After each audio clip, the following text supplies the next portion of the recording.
Different headlines, but the same problems. Different industries, yet the same breakdowns. At a certain point, you have to ask, what's actually driving all of this? This is Beneath the Pattern, a podcast exploring the hidden patterns that drive the repeated problems shaping our culture. The tension we see in our politics, the burnout in our workplaces, the disconnection in our relationships, the mania in AI. They're all downstream of underlying patterns. And if we can start to see those patterns clearly, we don't just understand culture, we get the opportunity to shift it. I'm Scott Haber, and welcome to Beneath the Pattern. So I am starting a podcast from a psychosocial emotional lens on how we can understand the patterns and problems that are repeating and interweaving themselves throughout our culture. So if you ever notice, there are issues in culture that seem to repeat and resurface, wearing different clothes or under a different mask. One dictator gets ousted and a new one arises in a new country that seems eerily familiar. One shooting happens which provokes a mass movement, and then years later, another mass movement feels quite similar. AI feels like crypto. On and on, there are these repeated patterns that are weaving themselves through culture. And the question is, what is the actual dynamic underneath? What is the shared texture? And how can we understand our culture? How can we understand the direction we're moving in? How can we understand our policy? How can we understand the world we're creating and the world we want to be a part of by starting to map the subtext of what is creating these hotspots and boiling points in the first place? So often these problems repeat and ad nauseam, never get solved and on again because we're repeating some pattern culturally, because collectively we are in a holding pattern and just playing out that same pattern over and over again. And what the repetition actually asks for is the end of the cycle. It is collectively to learn the lesson, to harvest the wisdom, and to move into a maturation phase. So this might sound ambiguous. So what do I mean by it?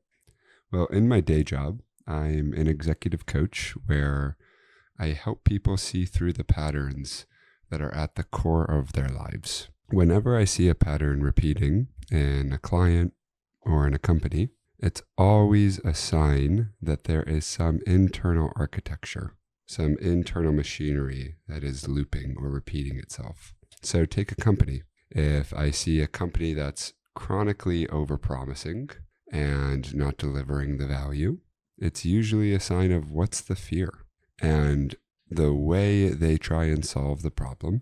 Okay, we're afraid that we might not deliver enough value, or we're afraid that our clients might leave, or we're afraid that we have too much going on at once. And so we're just going to promise in a bunch of different directions. And the way they try to solve the fear is what creates the problem in the first place.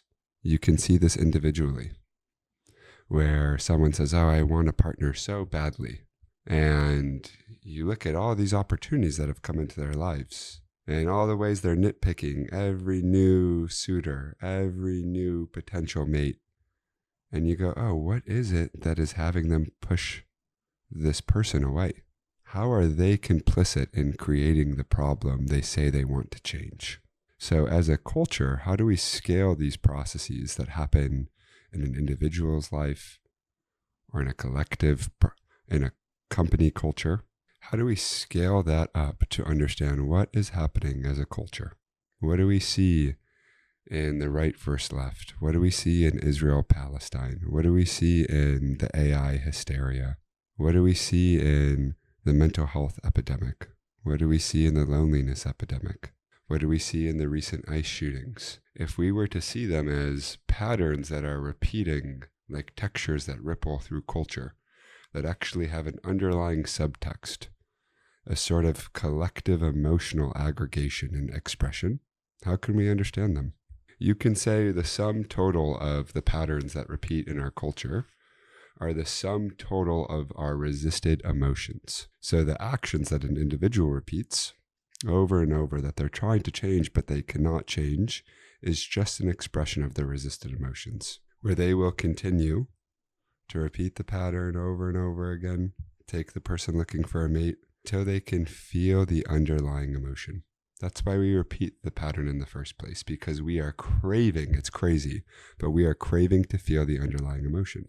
So take the person pushing away a mate who really fears that maybe they're not good enough, that maybe they'll get rejected, and they're craving to feel their own fear so they can find their own worthiness in it. Take the company who's overpromising. They're craving to feel their own fear and anger so they can find their boundaries and also their value. So there's a way in which when we are in emotional resistance, we re-attract these certain things into our lives because we're actually stimulating the conditions that will catalyze or cause the emotions so we can feel the pain and get to our fundamental truth. Now, as a culture, we can see this wide scale happening of all these problems that repeat. It seems like new debates happen but never have really ended. New wars happen but have never really stopped. New movements happen, but they seem to have happened before. So the question is, as a culture, what's really the problem?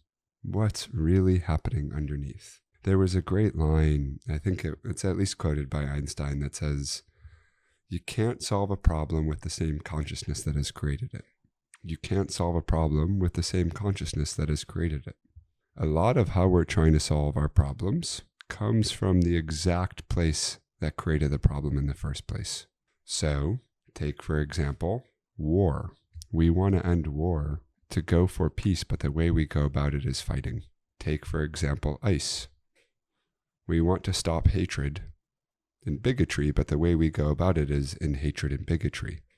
Now, don't get me wrong. That doesn't mean that there is not oppression and real injustice. I imagine this podcast is going to ruffle some feathers. I am not trying to demean or belittle the oppression or the injustice. I am more looking to examine what is the ways we are interfacing with oppression and injustice that actually perpetuates the cycle. You can't end a war by fighting your way through it. So whenever I see an individual who wants contentment or peace, the way they think they want to get there is through improving themselves and fixing themselves. But how, I ask, shall you get to peace and self-contentment if it involves fighting yourself to get there? How do we make a good culture if it involves making others bad? How do we come to peace if it involves fighting? What is really the problem? So, a lot of what I posit is happening is it's a wide-scale cultural avoidance. We say we're having our emotions and we're having our feelings, but really the way we're trying to solve the problems is just the kinked expression of our feelings. We say we are getting angry, but really what we're doing is creating more bigotry and hate. So how do we understand culture as a collective body? How do we understand problems through collective emotional lenses? How do we understand the emotional entanglements that entangle us into our current dilemmas? What are the hooks that keep us trapped?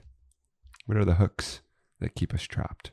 Personally, I traveled as a Bonderman Fellow, which was a scholarship that just funded me to go out into the world and basically enjoy myself. It was quite the privilege to have. Once I graduated a degree in biomedical engineering, I was just paid to go to non-Western cultures and write about my perspective.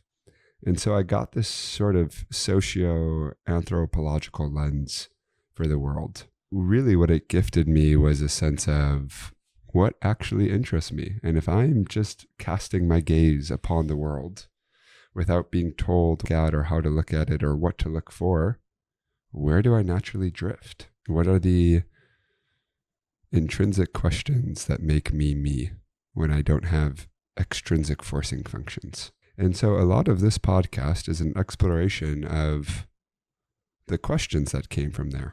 What makes some cultures feel more alive than others? Or in a more rigorous scientific context, how is it that resource-rich cultures have come to feel so psychologically impoverished?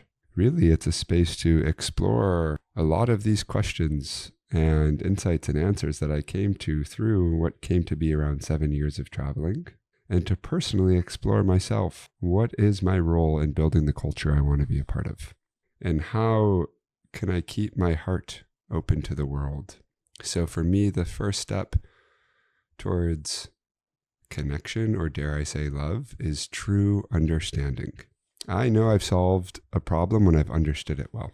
And so this podcast is really an attempt and an intent to understand well what's going on in culture and what my role is in it. So it goes without saying, these are just my opinions. I don't think I have the answers. And hopefully I ask as many questions or more questions than I do answers. Really, this podcast, through my own monologues and interviewing people, is an exploration into my questions. And at the heart of it is, how do I keep my heart open to the world that I want to be a part of? So I hope it creates and fosters a deep sense of understanding. I hope it fosters and provokes questions that get us to look really earnestly about what is actually going on. And that gives us forethought and foresight and insight into the current predicament and dilemma we find ourselves in. Because what is clear is the way we have approached it previously is not working. So what if we approached it instead from a lens of curiosity? What if we approached it instead from asking, what is the subtext here? You know, the other day I went into the room for a company and sat with all of their executives, and my role was just to be a fly on the wall to see what's actually happening. And I watched them for an hour and a half debate titles and who does what and whose responsibility is what. And they looked at me in the end and they said, Scott, maybe now's a good time for you to talk. What do you see happening? And I laughed and I said, well, who's in charge? If I was a football player in a huddle, I wouldn't get many plays called if we all just sat there debating in the huddle what position we were playing. And so I asked, what is the relationship to power happening? What's the power dynamic underneath all these questions? So there's a way the questions themselves feel circular, like we're going through mud. They're like, who's doing what? And we've talked about this, and how do we know? Because what they're really trying to address wasn't the thing they were talking about on the surface. It was, who's in charge here? How do we relate to power? Who calls the shots, and how do we know who to trust? Who makes decisions when there's ambiguity? And so long as they kept trying to solve that via roles and titles and really rigid, responsibilities and identities, they would keep going into the mud of who's in charge, because they were trying to solve power through titles. You can't solve a problem through the same consciousness that created it. You can't solve a power struggle through a power struggle. And so I think we have the same opportunity culturally to zoom in on these micro moments, but these flashpoints that feel like they're happening in culture, and to say, what's actually happening here? What's the conversation underneath that's dying to happen? The subtext that's making people not feel heard or seen, the dynamic that keeps repeating underneath and that's asking for illumination. Because what happens when I name that in the company is, yes, there is tension. That's the whole reason it repeats, is because the tension wants to come to the surface, because it wants to work its way out. My theory is life wants more order. So anywhere where there is tension in our collective, let's call it emotional body, it's going to keep precipitating to the surface because it wants to be held so it can work its way into more order. So what happened with this company is, yes, the tension came up. And when it was properly held, I said, that feels like a breath of fresh air. Wow, that's been the thing the whole time. So I wonder, what are those moments that we can have as a culture to really say the scary thing we've been avoiding, to really look under a microscope of what's actually happening, to come to connection is really the goal. It's both the means and the end. When we connect with what's true, it creates a life of more connection. When we connect to when we develop more understanding, then we understand what's happening more. I say connection is the means and the end because when we can connect to what's truly happening. What it can create is more connection in our culture. And what is it that we are looking for if it is not connection? Whenever I'm brought into a business or working with an executive, the question in the back of my mind is always, what is actually out of connection here? What is in disconnection? And what do we need to be in connection? Insofar as that can happen, all the rest will work itself out. All the growing pains and maturation will happen to come into more order. So where are we out of connection? What is actually the problem? I look forward to sharing more with you. I look forward to your comments and your questions and your opinions, topics you want me to talk about, people you want me to interview. Please let me know. When this stirs something in you, I look forward to hearing about it. And I myself look forward to being on this journey, because it is as much a journey of making a podcast as it is my personal expression. How do I talk more without filtering myself? How do I have bookends of a plan, but just let the unfolding sequence of the opinion and the share happen? It's really, how do I be in my expression and enjoy it? Well, I have greatly enjoyed these first 20 minutes, and I look forward to sharing more with you soon.